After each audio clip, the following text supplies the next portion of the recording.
বহরমপুরে সাংবাদিকদের মুখোমুখি প্রদেশ কংগ্রেস সভাপতি অধীর রঞ্জন চৌধুরী।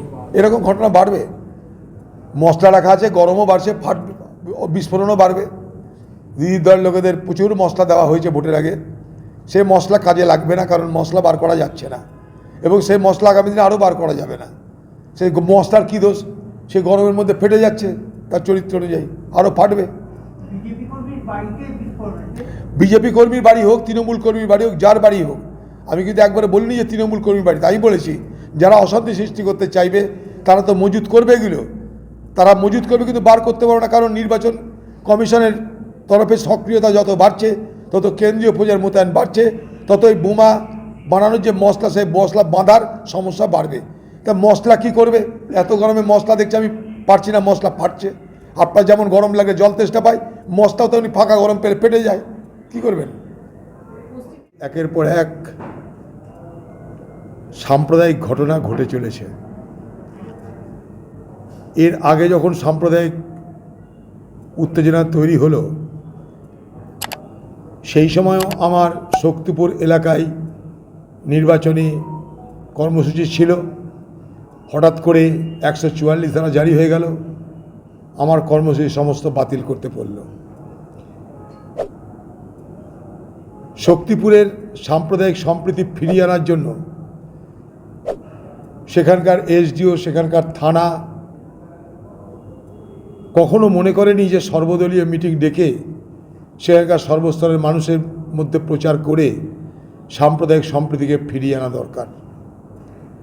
প্রশাসন থাকলেও উদাসীন, পুলিশ উদাসীন। আবার গতকাল একইভাবে সেখানে সাম্প্রদায়িক উত্তেজনা ছড়িয়ে পড়ল। আমি সবথেকে আগে দোষ দিতে চাই সেখানকার প্রশাসনকে, যারা সেখানকার সাম্প্রদায়িক উত্তেজনার কথা জেনেও চোখ বুজে তারা উদাসীন থেকেছে। আজকেও আমরা ওই এলাকায় রাজনৈতিক কর্মসূচি, নির্বাচনী কর্মসূচি, আজও আমার যাওয়া বন্ধ। তো আমরা নির্বাচনী প্রচার করব কখন, যদি এই প্রশাসনের গাফিলতিতে, প্রশাসনের উদাসীনতায় এই ধরনের ঘটনা ঘটবে আর 144 ধারা জারি হয়ে যাবে আর আমার নির্বাচনী কর্মসূচি করতে দেওয়া হবে না। এ তো বড় অদ্ভুত যুক্তি, অদ্ভুত সমস্যায় পড়েছি আমরা। গতকাল সেখানকার এই ঘটনা আমার কাছে অত্যন্ত বেদনাদায়ক, দুঃখদায়ক। মানুষের মধ্যে বিভাজন কেন হবে?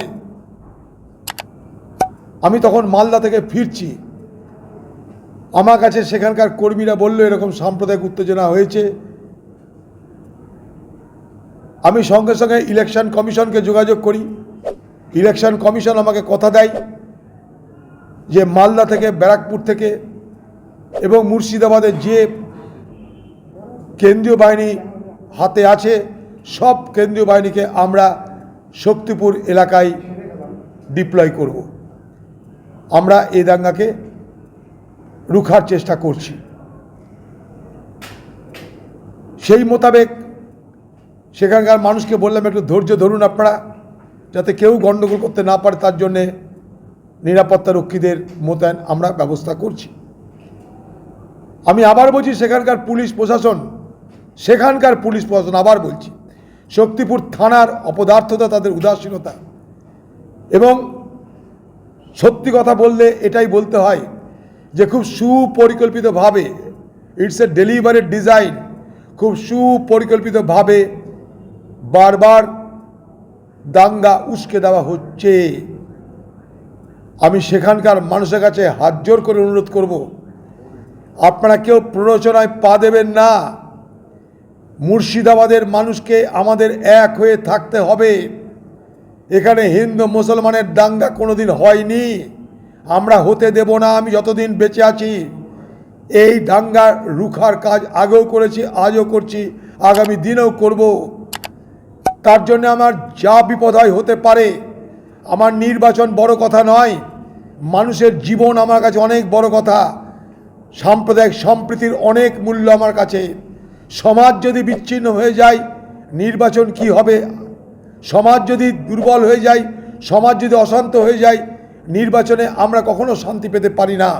কিন্তু এটা ডেলিভারেট ডিজাইন, সুপরিকল্পিত একটা চক্রান্ত চলছে। কারণ অনেক দিন আগেই বাংলার মুখ্যমন্ত্রী ফোরকাস্ট করে দিচ্ছেন এ বাংলায় দাঙ্গা হতে পারে। কি করে তিনি ফোরকাস্ট করলেন সেগুলো তার কাছ থেকে পুলিশের জানা উচিত, এবং এই মুর্শিদাবাদ জেলায় কারা সেটা করছে, বিশেষ করে আমার লোকসভা এলাকায় কেন বারবার দাঙ্গার পরিস্থিতি তৈরি হচ্ছে, শুধুমাত্র বহরমপুর লোকসভা এলাকায় এটার তদন্ত হওয়া দরকার। তাই আমি নির্বাচন কমিশনকে আবার বলেছি, আজকেও বলেছি যে সেখানকার দাঙ্গা তৈরি করা হচ্ছে তার জন্য ফৌজের মোতায়েন যেন ঠিক থাকে, এবং সেখানকার যে পুলিশ আধিকারিক, স্থানীয় পুলিশ আধিকারিক, তাদের প্রতি আমার বিন্দুমাত্র বিশ্বাস ভরসা নেই। আমরা খবর পাচ্ছি কেন্দ্রীয় বাহিনী সেখানে নেমেছে, সেখানকার মানুষের যাতায়াতের পথ বন্ধ হয়ে যাচ্ছে। কেন্দ্রীয় বাহিনী সেখানটায় তারা এলাকায় এলাকায় রুট মার্চ করছে, এবং কালকে রাত্রের পর থেকে আর কোনো ঘটনা ঘটেনি।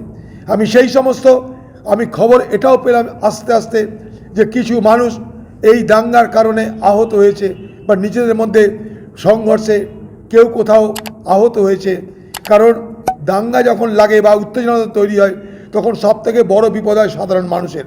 তারা না জেনে না বুঝে তারা সেইখানটায় বিপদে পড়ে যায়। সেই রকম মানুষ শুনলাম নাকি আহত হয়েছে। আমি তাদেরকে গতকাল রাত্রে মালদা থেকে ফিরে সটান হাসপাতালে গিয়ে তাদের সঙ্গে দেখা করার চেষ্টা করেছি। সেখানকার কর্তৃপক্ষকে আমাদের তরফ থেকে বলার ব্যবস্থা হয়েছে যাতে সুচিকিৎসা হয়। তারপরে আমরা প্রশাসনের কাছে বলেছি যে এই দাঙ্গা পরিস্থিতি যেভাবেই হোক রুখতে হবে এবং সেখানকার শান্তি পুনর্বহাল করতে হবে। সুপরিকল্পিত ষড়যন্ত্র, ডেলিভারের ডিজাইন, এখানে চেষ্টা করা হচ্ছে দাঙ্গার বাতাবরণ তৈরি করে মানুষের যে মতামত তৈরি হচ্ছে বহরমপুর লোকসভায় সেই মতামতে বিভাজন ধরানো। সেই 2021 আবার সাম্প্রদায়িক বিভাজনের রাজনীতি করার চেষ্টা হচ্ছে। 6 দিন হয়ে গেল এখনো পর্যন্ত সেখানকার প্রশাসন সব পক্ষকে ডেকে একটা আলোচনা করে সবাইকে শান্তি বজায় রাখতে হবে এই আহ্বান কিন্তু করেনি। সেখানকার প্রশাসন গতকালে যখন রামনবমীর মিছিল, তখন সারা পশ্চিমবঙ্গ জুড়ে উত্তেজনা তৈরি হতে পারে এ সতর্ক বার্তা থাকা সত্ত্বেও সেখানকার প্রশাসন কিছু করেনি। সেখানকার প্রশাসনের যিনি মাথা, ওখানকার ওসি না আইসি কি আছে, সেই লোকের অপদার্থতার জন্য, অকর্মণ্যতার জন্যে আজ সেখানকার মানুষকে ভুগতে হচ্ছে বলে আমি মনে করি। আবার সর্বস্তরের মানুষের কাছে আমার হাত জোর করে নিবেদন, আমি আপনাদের আহ্বান জানাচ্ছি, আমি আপনাদের কাছে নিবেদন করছি, শান্তি শৃঙ্খলা বজায় রাখবেন, আইন নিজ হাতে তুলে নেবেন না। কোথাও কোনো অপরাধ হলে প্রশাসনকে বলুন, না পেলে আমাদেরকে বলুন, আমরা প্রশাসনকে বলার চেষ্টা করব। প্রশাসন আমাদের কথায় নিশ্চয় ওঠা বসা করে না, তবুও যখন নির্বাচন চলছে তখন নির্বাচন কমিশনকে বলার আমাদের একটা আলাদা সুযোগ আছে। সেই সুযোগ কাজে লাগিয়ে গতকাল আমি কেন্দ্রীয় বাহিনীর আরও বেশি সেখানটায় ফৌজ মোতায়েন করবার ব্যবস্থা করতে পেরেছি। করতে হচ্ছে কারণ ওখানে 144 ধারা জারি করে দিয়েছে। এর আগের দিন আমার সভা ছিল শক্তিপুরে, সেই 144 ধারা। যেদিন যেদিন আমার সভা তার আগের দিন সেখানে গণ্ডগোল, তার পরের দিন আমার সভা 144 ধারা। এবার অদ্ভুত চক্করে পড়েছি আমি। এখন আইন শৃঙ্খলা যাদের, তারা যদি মানা করে আমাদের কিছু করার থাকে না। তবু আমি নির্বাচন কমিশনকে সকালে বলেছি যে প্রতিদিন যদি আমরা একটা করে সভা মার খাই, যেটা পুলিশের দায়িত্ব, পুলিশের কাজ এলাকাকে শান্ত রাখা, তারা অশান্ত করছে, তারা শান্ত রাখতে পারছে না, আর তার জন্যে আমাদের ভুগতে হচ্ছে। এটা তো চলতে পারে না। আমি কবে প্রচারে যাব? আজকেও আমি কমপ্লেন করেছি। ওখানকার থানা যে দায়িত্ব আছে, সেই থানার যে দায়িত্ব, তার বিরুদ্ধে ব্যবস্থা না হোক তাও বলেছি, তার বিরুদ্ধে ব্যবস্থা না হোক।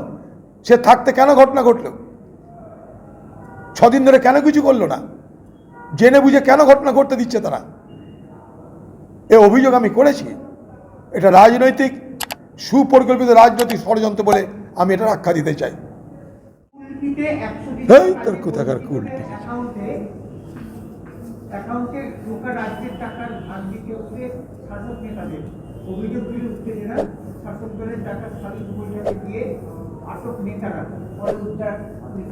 ও শাসক দলের নেতারা সব জায়গাতে এটা করে। কুলটি বলে কথা না, কুলটি উল্টি সব জায়গাতে এই করে ওরা। 100 দিনের কাজের টাকা মেরে খাওয়াটা শাসক দলের নেতাদের কাজ, সেই কাজটাই করছে এই বাংলার সর্বত্র। গতকাল শক্তি তুলে ধরেছে, তো সেখান থেকে কি বার্তা দেবে? কী বার্তা? আমরা একসঙ্গে লড়ছি, বহু বার্তা দেওয়া হয়ে গেছে। বাম কংগ্রেস একসঙ্গে লড়ছে সারা বাংলায়, এটা নতুন কিছু না। মুর্শিদাবাদে এখানে মোহাম্মদ সেলিম এসছে, এখানে আমরা লড়ছি মোহাম্মদ সেলিমের জন্য। আমরা সব এক হয়ে লড়ছি, এটাই বার্তা। আমরা নিজেরাও যাব, তাদের সঙ্গে সামিল হব। আজকে জঙ্গিপুরের কে প্রার্থী, সেও নমিনেশন ফাইল করবে সম্ভবত, তাদেরকে সকলকে আমরা সাথ দেবো আজকে। কারণ নর্থ বেঙ্গলে বসে থেকে মানে ভোটের প্রচার শেষ হয়ে গেল, তিনি ওখানে আছেন এবং ভোটারদের বলবেন। এই দেশের রাজ্যের আর কোনো সমস্যা নিয়ে তো আলোচনা হচ্ছে না। রাজ্য আর রাজ্যপাল, দিদি কোনো মোকা পেলেই রাজ্যপাল, আর রাজ্যপাল কোনো মোকা পেলেই দিদি। কারণ নির্বাচনের সময় বাজার গুলিয়ে দাও ঘোলা জলে, যাতে বিজেপি বা তৃণমূল উভয়ের মাছ ধরতে সুবিধা হয়, তার ব্যবস্থা করে দাও। শান্তিপূর্ণ হওয়া তো উচিত, যে পরিমাণ ফৌজ মোতায়েন হয়েছে। আমাদের বক্তব্য একটাই, প্রত্যেকটা মানুষকে ভোট দেওয়ার অধিকার সুনিশ্চিত করতে হবে, এটা নির্বাচন কমিশনের দায়িত্ব। সেই দায়িত্ব নির্বাচন কমিশনকে পালন করতে হবে। দাদা, আজকে তো মিত্র পলের বিরুদ্ধে এফআইআর করতে পারে, আমার জানা নাই কিসের জন্য এফআইআর হচ্ছে। আমাদের কাছে নির্বাচন কমিশন আছে, ত্রাণের উপায় নির্বাচন কমিশন। বাংলার প্রশাসন তো আমাদের সঙ্গে নেই, একমাত্র আমাদের নিরাপত্তা দিতে পারে নির্বাচন কমিশন।